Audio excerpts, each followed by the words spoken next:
Hello and welcome. I want to talk in this video about male suicide and depression, and the toxic model of masculinity that's been forced on men, crushing the male spirit in the process. Suicide is not about ending your life, but ending your pain.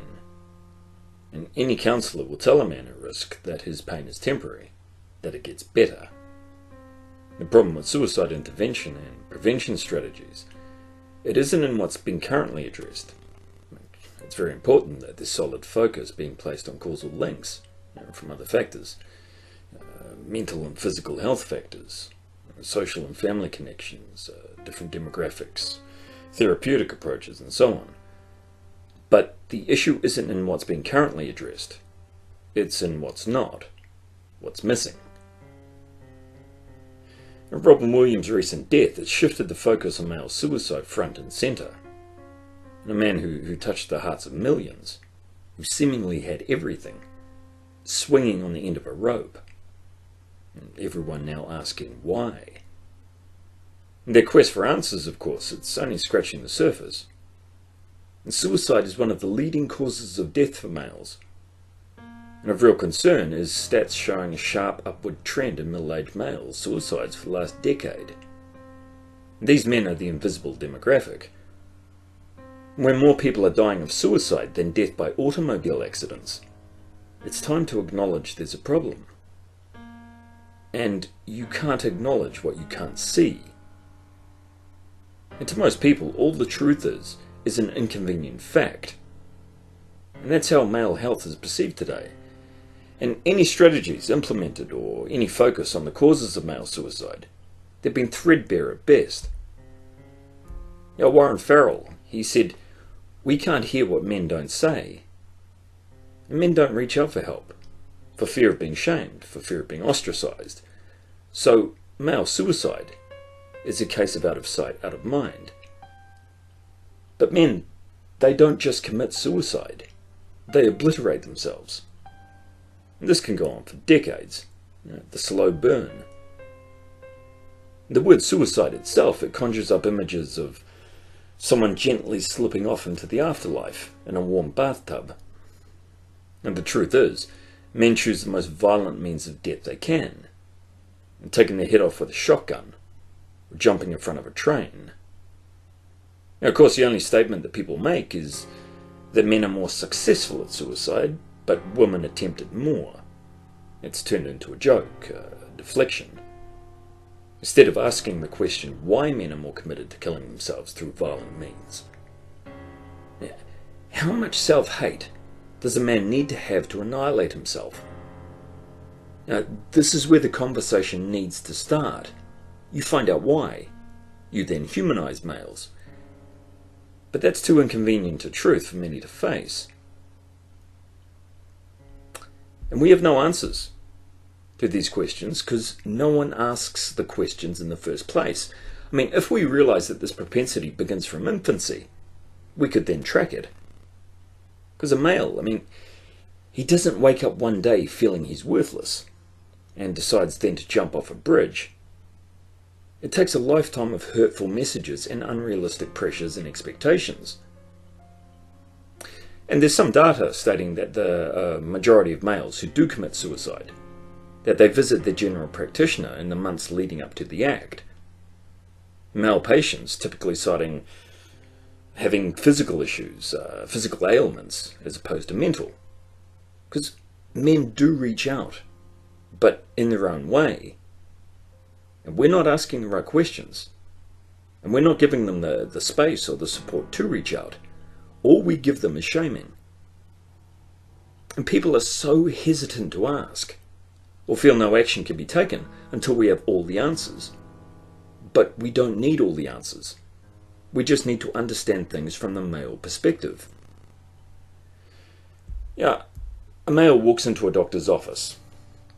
He talks of physical ailments, he might mention a breakup, or he's stressed at work, what have you. And the conversation comes around to him feeling a bit down. Are you sleeping right? How's your diet looking? Are you getting enough carbohydrates? No, that's not it. Are you drinking? Are you taking drugs? And right on cue comes out the questionnaire, and it's the same questionnaire used to screen men and women for depression. And if you can picture male emotion as an inmate smashing his head against a brick wall in an attempt to escape the confines of a prison, you then have an idea of the difficulty most men face in expressing their emotion, or in admitting to experiencing depression. And you would imagine due to this that a different tack would be taken by health providers. But the justification trotted out is that there's no data to support that a different approach to treating men would be any more effective than the current model, so nothing changes. It's an excuse, not a reason. Now, drugs, alcohol, addictive behaviours, withdrawing, the list goes on. All are risk indicators for males. But there is never the question asked, why are men engaging in these escapist and addictive behaviours? We only care enough to point the finger at men, but not enough to actually ask the question why. Now you ask a doctor or a psychologist what causes male suicide, and you watch them scramble for an answer. Male deaths, just like they are in the workplace, they're seen as collateral damage. The sperm carrier is less important to the survival of the tribe than the egg carrier. The expectation that a man will readily open up about his pain and be able to articulate fluently, without hesitation, his emotional and psychological pain and what's driving them is not feasible, given the fact that men don't communicate like women.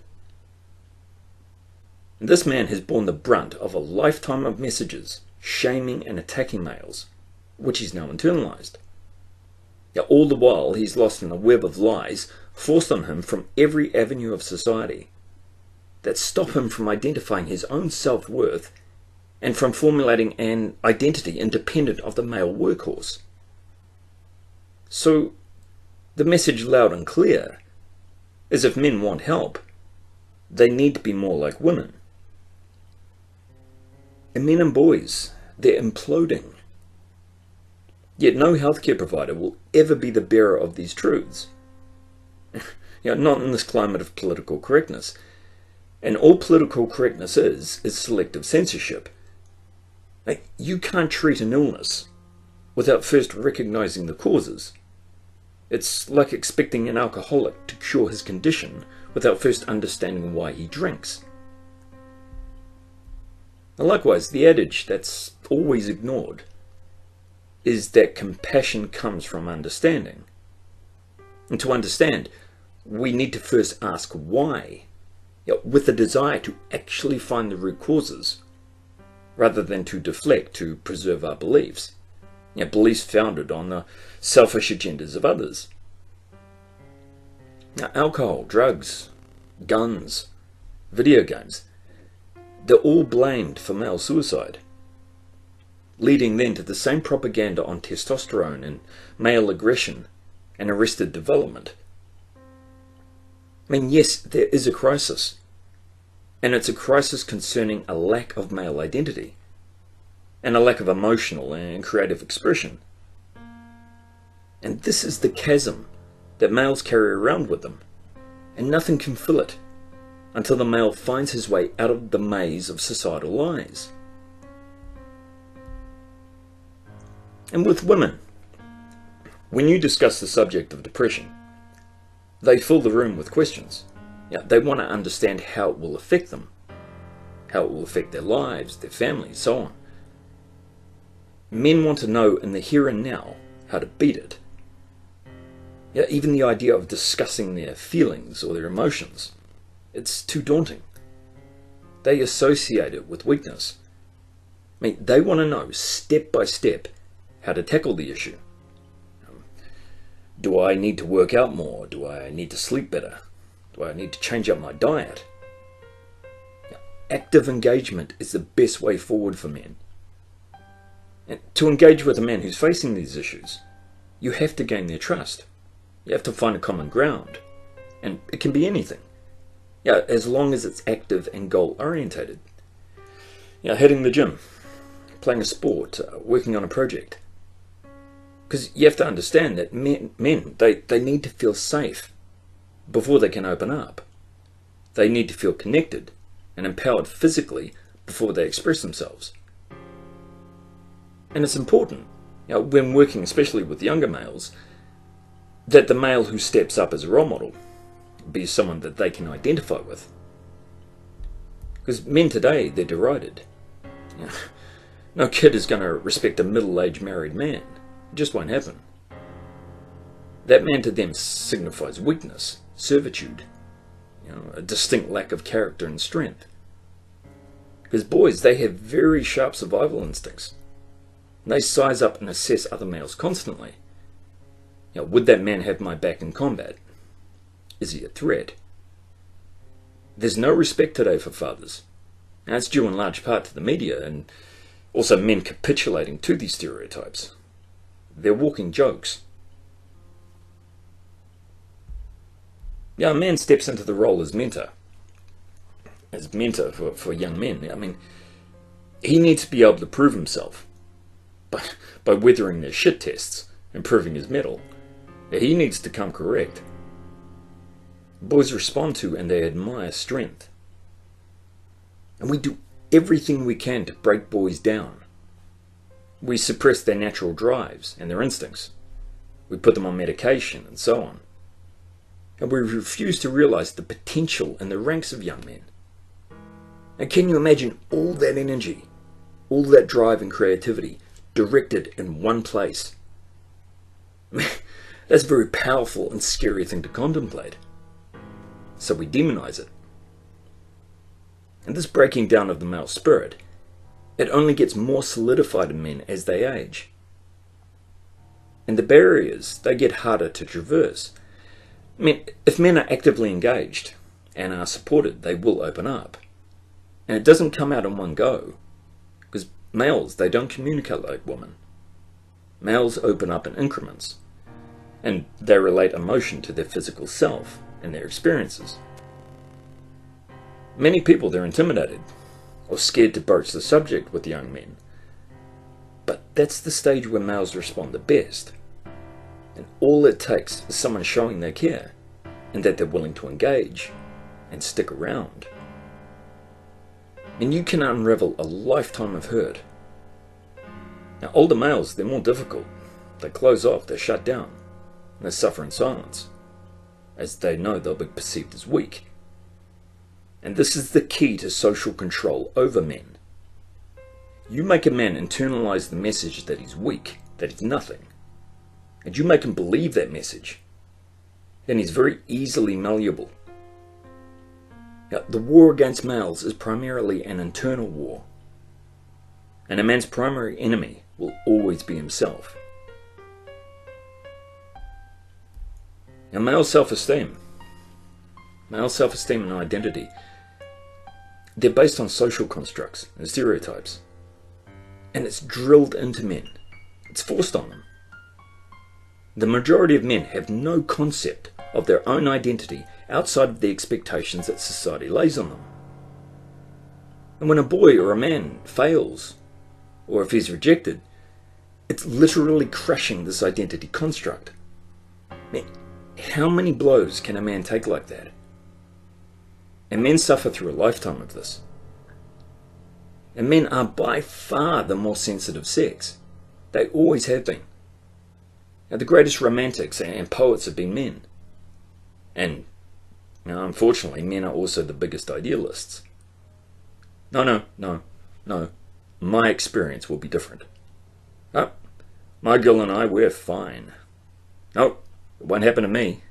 What we have is different. It's special. It's men spending a lifetime of seeing the world through rose-tinted glasses, while everything is rotting and crumbling around them, soon to be walking statistics. And women attempt suicide more than men because they can. If the tribe will respond with empathy and support, And this won't be viewed as weakness on a woman's part. People will want to understand why she did it. They'll console her, they'll tell her it'll all be okay. Men who attempt suicide, they'll be stigmatized, and they will be given a very wide berth, which only worsens the original situation and increases his isolation. And the shame of failing at suicide would be a fate worse than death in the minds of most men. Yet men under these pressures, they retreat. They wrestle with shame, with guilt. They're confused. And every message, every instinct is telling them that they're to blame, that no one cares, and that the world will be a better place without them. And in a world of indifference to male suffering, where most men are ignored, except when they're being blamed or shamed or exploited for their resources, this reasoning is very understandable. We attribute blame to a male suicide victim far more readily and far more harshly than to a female. It's just easier to see that male as weak or as a coward than actually acknowledge his vulnerability. And even in death you are a utility and you are blamed. And no further introspection is taken or needed, as a villain is lying 6 feet under. You hear at funerals of men who killed themselves, "Oh, no, he wasn't well. No, he was troubled. No, nobody knew. Oh, he drank a lot, but I never would have guessed." It just shows you don't really know someone. And no further reasoning is delved into. How can a man ask for help if he can't articulate what he's needing? I can't speak Japanese. I'm learning the language and I appreciate the culture, but I can't engage fully or understand comprehensively as of yet. And that's the experience for many men when it comes to articulating their emotions. And that was my experience when I was younger.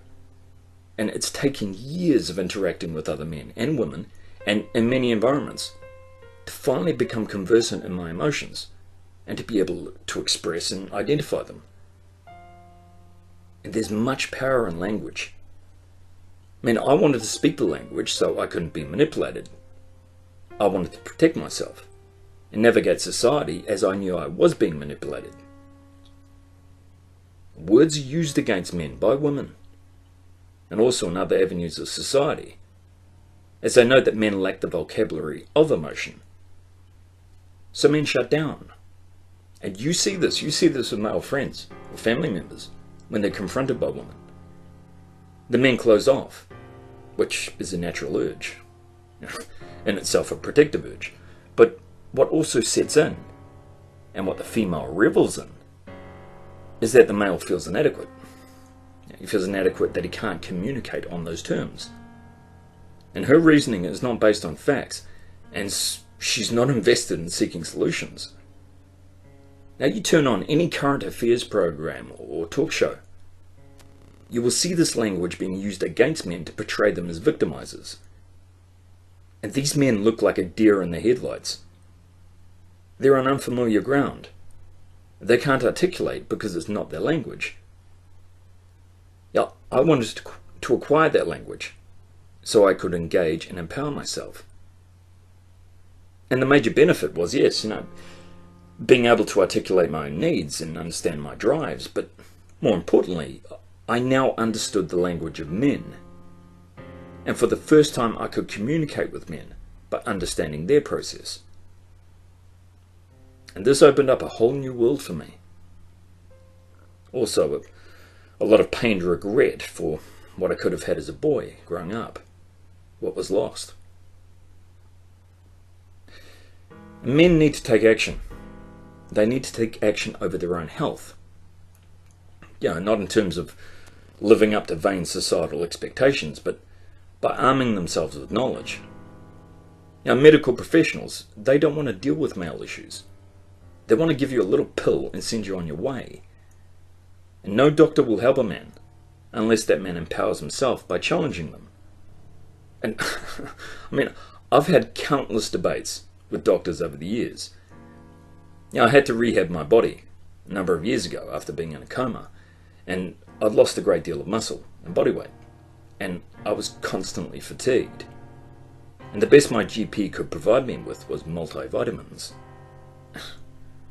So I did copious amounts of research, and finally I had a doctor prescribe me testosterone. And I took it under his supervision, as it should be, and it worked. I increased my body mass. My strength and appetite increased, as did my sex drive, and my energy levels. It was a wonder drug for me. I did several cycles, and it did the job. I was very happy with the results. I haven't had the need to use it since, but I am glad that I did. And it's an area that needs far more study, along with nutrition. But men need to question everything, and never settle for less. We place so much blame on men for not being able to express their emotions. Yet we do nothing to adapt our language with men. Active engagement, active language. A man doesn't want to hear soft language, that he's needing help or he's needing support. We need to use charged, active words. That man is taking his power back. He's forging his own path. That's a man in charge of his own destiny.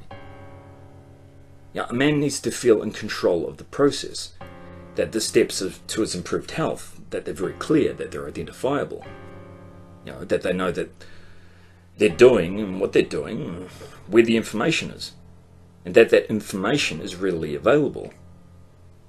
Men are explorers. They want to discover, they want to research information. They want to gather that information and decipher it before imparting it. And the internet, it's been a godsend in this regard. And it's vitally important that men continue to use the internet as a means of communication. Because most men, without a female in their life, they're lost, they're miserable. And if that man somehow finds his way to therapy, his experience then will only solidify his perception that he's dysfunctional, and that without female approval and social validation, he's going to fall apart at the seams. In therapy, it can also enforce many of the harmful perceptions he's held about his own masculinity for years. And for me, and perhaps also for you, when you look at most men, you can see the man they could have been, had that man been allowed to find his own way, not had it drilled into him that he was less than. You see a man who could have found his place in the world, rather than as a casualty. Now, until men find a way to accept the parts of themselves that they've been taught to shun and resent, men will continue to be casualties.